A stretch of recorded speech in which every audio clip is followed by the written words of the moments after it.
Tudo bem? Meu nome é Guilherme Oliveira, advogado, especialista em propriedade intelectual e sócio da empresa Invol Consultoria. E vamos dar início agora ao nosso curso de Noções Gerais de Propriedade Intelectual, tá legal? Só antes de dar o pontapé inicial, preciso fazer algumas considerações.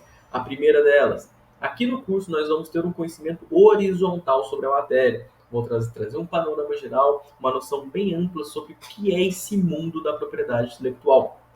Cada objeto, cada ponto de estudo, muito provavelmente será também abordado em cursos específicos. Aí sim teremos um conhecimento vertical de cada um, tá bom?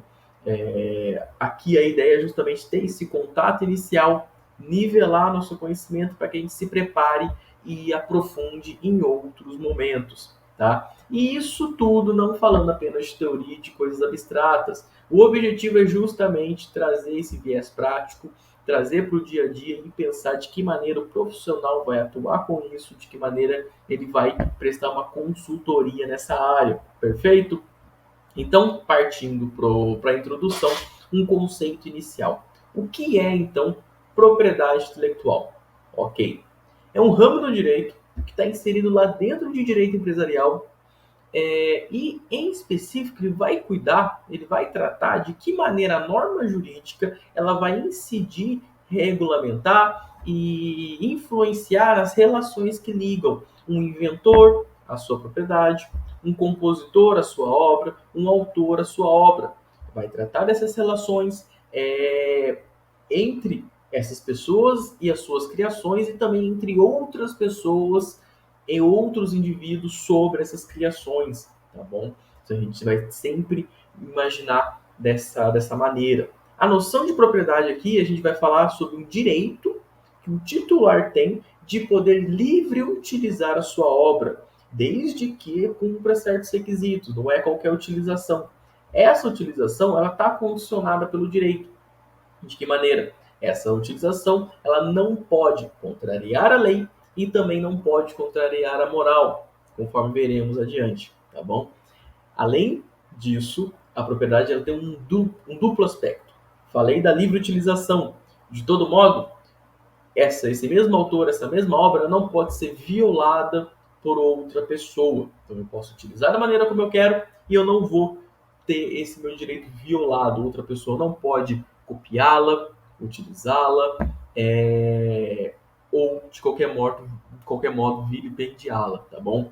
O objeto de criação nisso tudo, falando aqui, é a criação do ser humano. É o seu domínio industrial, científico, literário, artístico, dentre outros. Tá, mas até então a gente está falando de maneira bem abstrata, palavras que não parecem tão ligadas à prática. Vamos com calma, vamos tranquilizar isso. Eu falo aqui de propriedade intelectual, eu falo sobre o quê? Direitos autorais, os direitos que o autor tem sobre a obra que ele cria. Eu falo dos direitos conexos. O que são os direitos conexos? Eu falo da interpretação daquela obra, da utilização daquela obra, da reprodução daquela obra, da venda, do licenciamento, da expansão, dentre outros aspectos, tá bom? Além disso, eu falo mais o quê? Eu falo de marcas, eu falo de patentes, indicações geográficas, desenhos industriais, cultivares, que é a proteção de novas variedades de plantas. Eu falo de programas de computador, a tipografia, softwares, eu falo inclusive de concorrência desleal. Aqui a gente vai tratar diretamente sobre o mercado, de que maneira o mercado se comporta, o que pode ser feito, como que é essa concorrência, ok? Isso tudo é importante ser dito. Esse é o objeto. E de que forma essa proteção ocorre? Em via de regra, nós temos duas maneiras de proteção. A primeira delas é um registro declaratório. A proteção ela decorre por força de lei. Existiu a criação, existiu aquilo, já tem uma proteção. O registro, o ato de registrar, de documentar, de formalizar essa criação, ela vai ser só para declarar a existência, pensando numa segurança, pensando em constituir prova, tá bom? Isso é o caso de direitos autorais, por exemplo. Em contrapartida, temos os registros constitutivos. A própria palavra já diz, já nos traz a ideia. É o registro que garante o uso com exclusividade. É a partir do registro que você vai se tornar titular, é a partir do registro que você vai se tornar proprietário sobre aquele objeto da propriedade intelectual. Aqui, os direitos de propriedade industrial, como é a marca, tem essa característica. Então, temos o registro declaratório, que a proteção decorre de lei, e o registro apenas assegura uma prova da existência dessa titularidade. Do outro lado, temos o registro constitutivo, que é quem cria o direito propriamente dito. Além disso, a partir desses registros, a partir da proteção, o bem que a gente está tratando, ele vai ter um tratamento muito próximo de um bem móvel no sistema jurídico como um todo, tá? E essa proteção, ela nunca vai ser vitalícia, nunca vai ser eterna. Normalmente ela tem uma delimitação temporal, como alguns exemplos. A marca, ela tem uma proteção por 10 anos. A partir do momento que você consegue o registro, 10 anos para frente você tem a titularidade sobre aquela marca. Outro exemplo, no caso de direitos autorais, o registro, a proteção conta num período de 70 anos a partir do falecimento do autor, tá bom? Agora, avançando um pouco mais, com relação às dimensões da propriedade intelectual. As dimensões são alguns pontos que eu vou olhar para ela para entender o objeto de estudo. A primeira delas, não adiantando já, é a dimensão temporal, que significa a lei, o ordenamento jurídico, as normas jurídicas estipulam prazos de proteção, prazos de tratamento, não vitalício. A segunda é a dimensão jurídica, que é a delimitação que a lei traz para a proteção. Ela não protege todas as obras, ela não protege de qualquer maneira,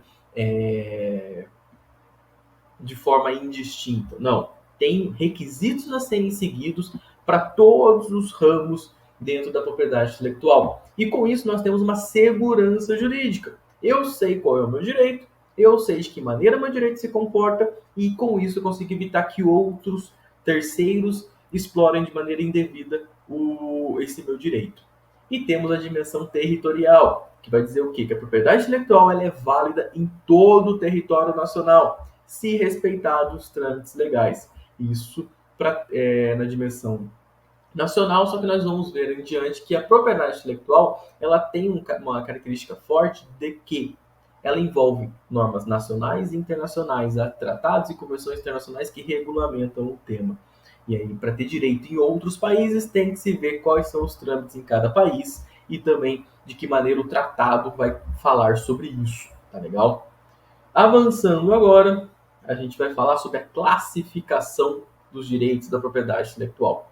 Todos esses direitos, eles vão decorrer da capacidade inventiva ou criadora do intelecto humano. Falamos aqui de conhecimento, de tecnologia, de saber, de obras. E o criador ele vai garantir o seu direito sobre essa obra, na linha do que a gente já falou. Mas todos esses direitos eles têm um aspecto patrimonial também. Esse aspecto patrimonial ele pode ser cedido, ele pode ser licenciado para outras pessoas, tá? Então, com essa figura que coloquei aqui na tela, a gente percebe que propriedade intelectual é um gênero. E dentro desse gênero, nós temos subespécies. A primeira delas, o direito autoral e os direitos conexos. Aqui são os direitos do autor sobre suas obras. Aí a gente fala de livros, músicas, filmes e outras maneiras de expressão. Obras literárias, obras artísticas e também obras científicas, tá? Esses direitos conexos, já mencionei, são interpretações artísticas e também as execuções, onde aquela música pode tocar, de que maneira ela pode tocar, de que maneira ela pode ser reproduzida. O mesmo vale para um filme, o mesmo vale para um livro, como ele vai ser produzido, como ele vai ser difundido, tá bom? Além disso, além da interpretação, outro direito conexo, os direitos morais envolvidos. O autor ele deve ser citado sempre que a sua obra for utilizada e pode exigir essa citação, exigir essa referência. E também, em contrapartida, ele também pode exigir uma desvinculação da sua obra relacionada a algo, tá bom? E, como eu disse, os direitos patrimoniais, como terceiro direito conexo. Ele vai poder explorar e cobrar pela utilização da obra, ele pode fazer um licenciamento da sua obra, ele pode ceder a sua obra da maneira como entender melhor, tá bom? Aqui eu abro um parênteses para dizer que, se vocês podem observar lá embaixo no nosso slide, que o software está aqui em direito sui generis. Mas a depender do autor que vocês utilizarem, a depender da fonte de estudo, vocês podem encontrar o software também aqui dentro, tá? Como um subgênero, como um direito autoral um pouco mais específico, tá legal? Eu prefiro o entendimento que destaca o software porque eles possuem características próprias, mas e outros pontos apenas que se equiparam a direitos autorais, tá bom? E eu prefiro deixar eles destacados até pela importância, pela proporção que eles têm. Avançando agora, vamos para o próximo subgênero, que é a propriedade industrial. Nessa propriedade industrial, ela tem subdivisões, que são as patentes, desenhos industriais, marcas e indicações geográficas. Eles estão no mesmo grupo porque eles têm, como um todo, o objetivo de promover a criatividade, a inovação, pela proteção e disseminação da aplicação industrial, tá bom? Então eles vão assim, quem criou algo, quem inovou de alguma maneira, vai ser recompensado pelo direito. Como? Tendo a exclusividade sobre aquilo. E essa exclusividade é tão importante, a gente vai ver um pouco mais adiante, que ela concede uma vantagem competitiva, uma vantagem no mercado, uma vantagem financeira, que é um diferencial. Tá? Com relação, então, vamos lá, às patentes. Patente é toda nova tecnologia, de ponta ou não, que vai criar, modificar ou facilitar a utilização de um determinado objeto. Tá legal? É subdividida no quê? Invenção, modelo de utilidade, perdão, invenção ou modelo de utilidade. Então, uma patente ela vai ser uma nova tecnologia que vai criar, modificar ou facilitar algo. Quando ela cria ou modifica, temos aqui uma invenção, que é uma criação totalmente nova. Quando ela facilita a utilização, uma criação não totalmente nova, mas um aprimoramento de algo já existente, aí temos o modelo de utilidade. Ficou claro essa diferença? Que é bem importante, tá? A patente como uma invenção, uma criação nova, e a patente como um modelo de utilidade, uma criação, não uma criação nova, mas um aperfeiçoamento, tá bom? E para que tenhamos o registro da patente, ela tem sua regulamentação própria, seus requisitos próprios, sua discussão própria, que vai ser tudo objeto de um curso em específico, tal qual eu falei no início, tá? Mas por aqui, o que a gente precisa saber? A gente precisa saber os requisitos para a existência de uma patente. E dentre esses requisitos, eu menciono a novidade, a atividade inventiva, a aplicação industrial e o desimpedimento. Quando temos uma criação ou uma invenção, um modelo de utilidade que reúne esses requisitos, aí é possível trazer o registro da patente, tá? Novidade, atividade inventiva, aplicação industrial e o desimpedimento. Partindo agora para o próximo, é o desenho industrial. O que é o desenho industrial? É o aspecto ornamental, o aspecto estético de um objeto. É a imagem que um produto, pelo qual ele vai ser identificado e que ele vai se diferenciar dos demais. Tá bom? Então a gente está falando aqui de um aspecto físico do produto. Para ser registrado, ele também vai ter que ter a novidade, a originalidade, a aplicação industrial e o desimpedimento, tá bom? Se tendo os requisitos, a gente consegue fazer o registro de uma forma física do produto. Caminhando um pouco mais, agora falamos sobre as marcas. Marca é todo sinal distintivo, visualmente perceptível e posta lá na Lei de Propriedade Industrial. Essa marca, essa logotipo, essa questão visual, ela pode ser classificada em algumas espécies. Certificadora, que é uma marca que vai atestar uma qualidade. algo parecido com o que temos com a ISO, com a ABNT, um padrão de qualidade. Aí você pode criar o seu padrão de qualidade, registrá-lo, digamos, o selo I9 de qualidade para a educação. Temos 3 categorias de selo: a ótima, a média e a ruim, do selo I9. Registro isso, coloco quais são as especificações e a partir daí as pessoas podem se adequar a esses padrões, tá? A próxima espécie de marca, temos a marca coletiva. Essa marca coletiva ela vai representar um grupo. A ideia de trazer aqui, esse produto ou esse serviço, ele advém, ele está inserido dentro desse grupo. Em razão disso, então, aí temos essa marca coletiva. E a mais importante para a prática, o que a gente vê mais no dia a dia, é a marca de produtos e serviços. É a marca que vai distinguir, que vai representar aquele produto ou aquele serviço. Tá legal? Aí, mais importante também de falar sobre as marcas. Elas têm formas de apresentação. Temos a marca nominativa, que se apresenta apenas com o nome. Aqui a gente fala só do nome da marca. Um exemplo, a minha empresa chamada Invoga Consultoria, ela está registrada como Invoga Consultoria, independente do logotipo que ela utiliza. A figurativa, por outro lado, ela usa apenas a figura da marca. Um exemplo, a maçã da Apple, aquela maçã com a mordida no canto. Se você olhar apenas a figura está registrada e ela já representa a marca como um todo. E temos, por fim, a marca mista ou tridimensional. Temos a marca mista. A mista ela vai misturar a nominativa e a figurativa. Então vai ter um nome, um logotipo, ou um nome com grafismos especiais, enfim, vai ser digamos, a apresentação mais completa daquela marca. Por fim, temos a marca tridimensional. Essa marca ela vai estar relacionada a um formato peculiar de objetos e embalagens, diferente do desenho industrial. Aqui a gente está falando de uma embalagem de um produto e da forma como ele vai estar disposto, tá bom? Para que tenhamos o registro da marca, tem alguns requisitos também.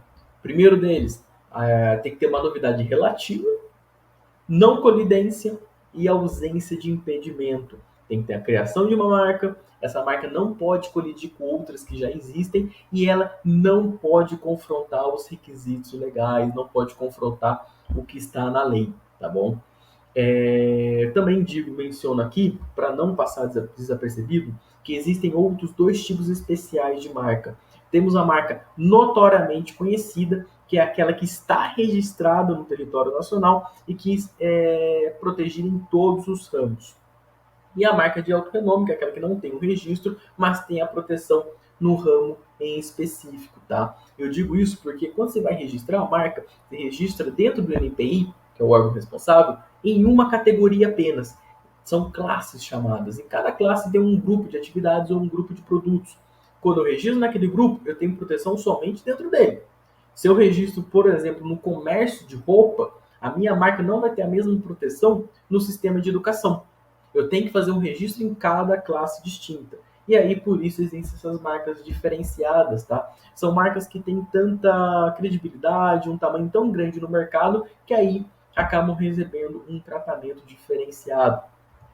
Antes de acabar o bloco, vou mencionar mais um ponto para encerrar aqui, que é a indicação geográfica.